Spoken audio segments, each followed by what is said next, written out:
ख़ासकर यहाँ पर वक्फ बोर्ड को आकर चेयरमैन साहब से नुमाइंदगी की गई है कि इससे पहले प्रीवियस गवर्नमेंट हमारे केसीआर साहब की गवर्नमेंट में केसीआर साहब ने 125 एकड़ जो कब्रिस्तानों के लिए ज़मीन अलाट की गई थी उसकी जो सो टोटल डिमार्कर का लैंड हम यहाँ पर जियो निकाल कर जो सो हम ज़मीन यहाँ दिए थे। अकबरुद्दीन अवैसी साहब की नुमाइंदगी पे ये काम हुआ था, जिसमें हम ख़ासकर जितने टीआरएस का माइनॉरिटी सेल है ये चीज़ चेयरमैन साहब को बोलने आए हैं कि जल्द से जल्द वो अलाट करिए लैंड। जितने भी हमारे पास जितने भी फ़िरके है, जैसा कि जमात तबलीगी जमात के शिया भाइयों के लिए, इवन खोजा मुस्लिम्स के लिए भी और भोरे भाइयों के लिए जगह अलाट की गई थी, उसकी आप जल्द से जल्द अलाट कर सब कुछ 6-6 एकड़ या 5-5 एकड़ के हिसाब से दिया गया था। जियो है उसका, और ख़ास कर बिल्कुल जो बाजू की प्रॉपर्टी है केसीआर साहब ने उसके लिए 20 करोड़ रुपये दिए थे, जो बिल्कुल हजोज के बाजू की प्रॉपर्टी है।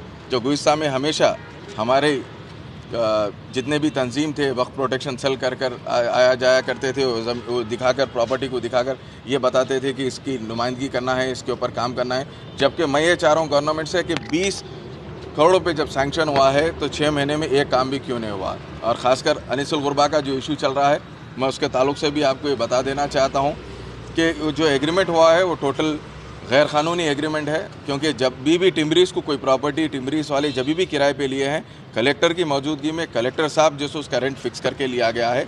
जो अगस्त 1 तारीख को जो इसका एग्रीमेंट हम अभी मालूम कर मैं देखा हूँ तो बिल्कुल गैर क़ानूनी है। क्योंकि जो भी एग्रीमेंट है जिस किसी को भी किराए पे देना है, वक्फ बोर्ड की जानिब से बोर्ड डिसाइड कर बोर्ड मेंबर मीटिंग में डिसाइड कर किराए पे दिया जाता है। और जितने भी वक्त की प्रॉपर्टीज़ छोड़कर भी अगर गवर्नमेंट प्राइवेट प्रॉपर्टीज़ भी अगर टिमरीज़ किसी से ली है तो मैं डीएमओ साहब से आरटीआई डालकर भी निकाल के चेक करें हैं, मालूम करें हैं, ये 20 से 25 रुपये स्क्वायर फीट के हिसाब से दिया गया है।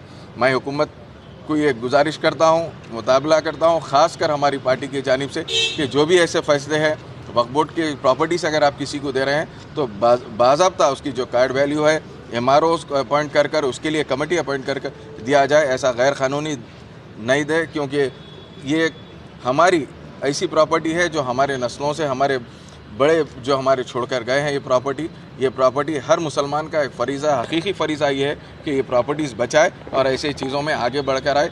भला ही TRS बोल के नहीं, कोई भी जमात ऐसी ना हो कि ये वक्त की प्रॉपर्टी बचाने के लिए वो लोग आगे बढ़े। शुक्रिया।